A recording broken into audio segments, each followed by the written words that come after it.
Pourquoi une banque achète Libération? Pourquoi une banque achète Le Monde? Pourquoi une banque achète le quart Sud-Est? Pourquoi le Crédit Mutuel achète le quart de la presse quotidienne régionale? C'est pour gagner les élections. Et ensuite, les élus rendent des comptes à ceux qui les font élire. Le problème, c'est que nos élus ne doivent rien aux électeurs. Que vous votiez ou vous votiez pas, c'est pas vous, ce sera un autre. Ceux qui vont voter, c'est ceux qui regardent la télévision, qui sont pas politisés. Il faut qu'ils passent beaucoup à la télévision. Vous regardez les curseurs, c'est incroyable la similitude qu'il y a entre les courbes de passage à la télé et les résultats aux élections. Il suffit de monter les curseurs des challengers, vous les montez à 10, 15%, ça va donner l'impression de la pluralité. Et puis les deux partis qui ont la même politique de droite dure, qui s'appelle gauche et droite, mais en fait ils ont la même politique pour les industriels et les banquiers, les multinationales en fait. Mais vous les mettez au curseur plus haut et ils vont être élus l'un ou l'autre en fait, peu importe, ils vont faire la même politique. Alors évidemment, les gens sont gentils, ils croient les candidats au moment des campagnes électorales et c'est notre gentillesse qui fait la déception après. Mais enfin, après 200 ans d'échec du suffrage universel qui permet aux riches d'acheter le pouvoir politique, depuis qu'ils écrivent les constitutions, ces gens-là ont mis en place un système, d'abord censitaire, là au moins c'était clair, et ensuite universel quand ils sont aperçus. Tocqueville disait très tôt, donc début du 19e siècle, il disait « Je ne crains pas le suffrage universel, les gens voteront comme on leur dira ». Et ça fonctionne très bien. Donc, le fait de désigner des maîtres au lieu de voter des lois est une imposture politique. Nous ne sommes pas en démocratie. En démocratie, nous voterions nos lois. Nous-mêmes, un homme, une voix pour voter les lois, pas pour désigner des maîtres. Le fait de nous imposer de désigner des maîtres est une supercherie. Ça donne un résultat plutocratique avec les riches qui dirigent. La démocratie, dans le monde occidental comme ailleurs, est en crise depuis longtemps. L'idée même de démocratie a été dévoyée. Parce que la démocratie, en réalité, qu'est-ce que c'est? En général, on l'assimile à un concept qui fait référence au capitalisme, ou au mieux au cirque médiatique électoral auquel on a droit tous les 4 ou 6 ans. Dans certaines parties du globe, la démocratie consiste bien souvent à suivre la ligne de conduite dictée par la politique étrangère des États-Unis. Voilà pourquoi je ne pense pas que cette crise soit nouvelle. Ce qui est nouveau, c'est la prise de conscience. Nous pouvons nous réapproprier ce concept. Nous pouvons le remodeler pour en rétablir les vraies valeurs. Et puis finalement, c'est vrai qu'on se dit que les hommes politiques, eux, ne sont pas spécialistes de tous les sujets qu'ils traitent, c'est pas possible. Eux aussi, ils sont entourés d'experts. Donc pourquoi est-ce qu'un citoyen à la base qui serait comme ça alerté sur un sujet, qui pourrait proposer un sujet, qui ensuite en débattrait avec d'autres, pourquoi est-ce que finalement il ne pourrait pas tout à fait utiliser sa raison, comme le disait Jean-Jacques Rousseau, pour pouvoir être un citoyen éclairé qui donne des décisions qui sont vraiment démocratiques pour son pays. Moi j'ai fait mes études en Belgique, je suis flamand, ça s'entend d'ailleurs, et donc à l'école en Flandre, à Bruges, d'où je suis, j'ai toujours appris que les élections ont été une invention des révolutions américaines et françaises de la fin du XVIIIe siècle pour supprimer une aristocratie et pour installer la démocratie. Alors il se trouve que ce n'est pas du tout le cas. Il se trouve que, curieusement, quand on regarde bien, il y a un historien canadien qui s'appelle Dupuy-Derry, qui vient de publier un ouvrage sur l'utilisation du mot démocratie dans le contexte des révolutions. Et là, c'était fort intéressant de voir à quel point les grands révolutionnaires américains et français étaient très peu démocrates. Ils étaient très républicains, mais pas forcément démocrates. Et on voit, à travers une lecture approfondie des textes historiques, que très souvent, ces gens-là voulaient inventer un nouvel État en supprimant la démocratie. Ils avaient peur de la démocratie, les révolutionnaires. Du vrai pouvoir du peuple. Tout à fait.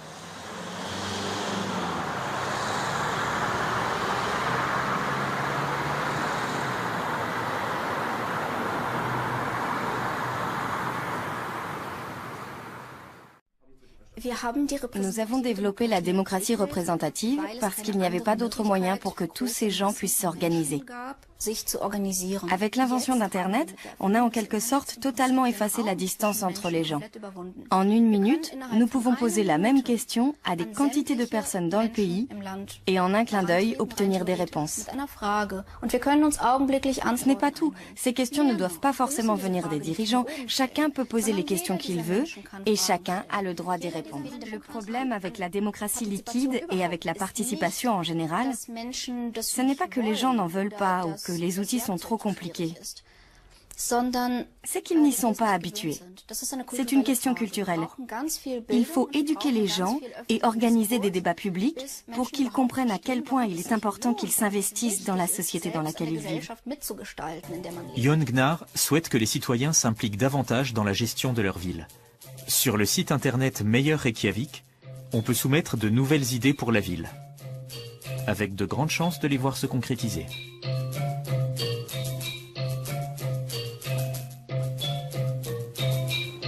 Un des projets déjà réalisés, la piétonisation de la rue commerçante. Les habitants avaient proposé sur le net d'interdire cette rue à la circulation et Jon Gnarr, au service de la population, a accédé à leur demande.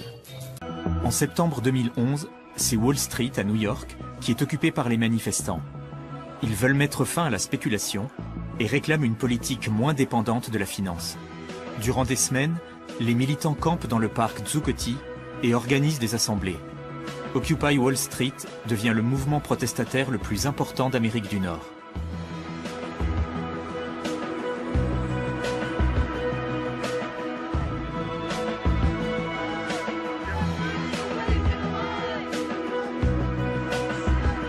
Bientôt, on retrouve le mouvement Occupy en Europe, notamment devant la Banque centrale européenne à Francfort, où les militants campent pendant des mois et alertent l'opinion sur le lien entre capitalisme et crise de la démocratie.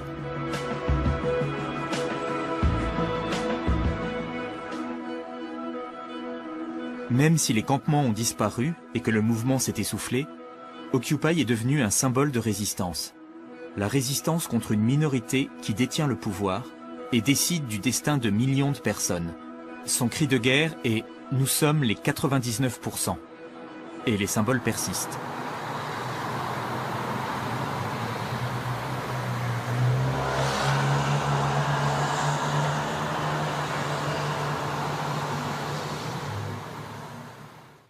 Il me montre des images d'expulsion, sujet récurrent de Tom à la télé.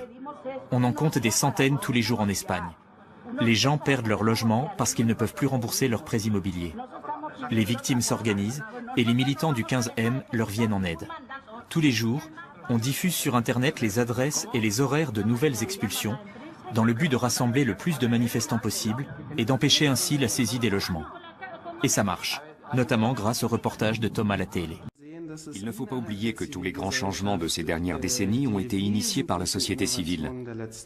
Le mur de Berlin n'est pas tombé parce que des scientifiques ont décidé que c'était préférable, mais parce que des individus se sont mobilisés.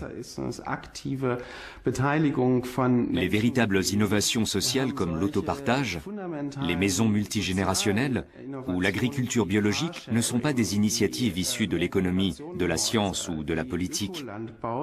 On les doit à des citoyens engagés. C'est pas aux hommes au pouvoir d'écrire les règles du pouvoir. C'est pas aux hommes au pouvoir d'écrire les règles du pouvoir. Il ne faut pas élire l'Assemblée constituante. Il ne faut pas élire l'Assemblée constituante. Il faut que ce soit nous qui écrivions la Constitution. On se passe le mot, vous pouvez le dire dans toutes les langues, les gens comprennent vite. Les gens comprennent vite cette idée-là. La première phrase que vous allez écrire, elle va être mauvaise, c'est sûr, personne n'écrit bien du premier coup, on s'en fout, c'est pas grave, l'important c'est de commencer. C'est Alain Émile Chartier, philosophe fabuleux. Il faut connaître, lisez les propos sur les pouvoirs. C'est le numéro 1 chez Folio, le premier livre qui est sorti chez Folio. Alain, propos sur les pouvoirs. C'est le meilleur livre, je lis beaucoup, mais c'est vraiment un livre immense. C'est un des plus grands livres que je connaisse. Propos sur les pouvoirs, ça va vous accompagner toute votre vie. Et un des phrases que je préfère d'Alain, mais il y en a plein, difficile de choisir, mais c'est le secret de l'action, c'est de commencer. Donc si vous sentez que vous avez du mal, commencez. Vous allez mal écrire d'abord, on s'en fout. Vous allez écrire une première phrase. Un citoyen peut déclencher un référendum d'initiative populaire. Allez directement à l'idée, et puis vous allez voir ensuite comment il va falloir que vous le disiez autrement, pour dire que c'est n'importe quel citoyen, ou peut-être dire... Enfin, vous allez voir comment vous allez le dire. Vous allez voir les ratures que vous allez faire, mais commencez à écrire. Et là, vous êtes en train de faire un atelier constituant, et vous allez voir que pendant que vous écrivez, il y a une mutation. Vous êtes en train de faire de la politique en adulte. Vous n'êtes plus en train de pétitionner, c'est-à-dire de demander la permission à un surhomme. Vous n'êtes plus un sous-homme en train de demander la permission à un surhomme. Vous n'êtes pas un électeur en train de demander à un élu, une espèce de maître. Vous n'êtes plus dans cette situation-là. Quand vous êtes en train d'écrire la Constitution, vous êtes en train de vous entraîner à vous rendre capable. Autonome. Vous devenez autonome.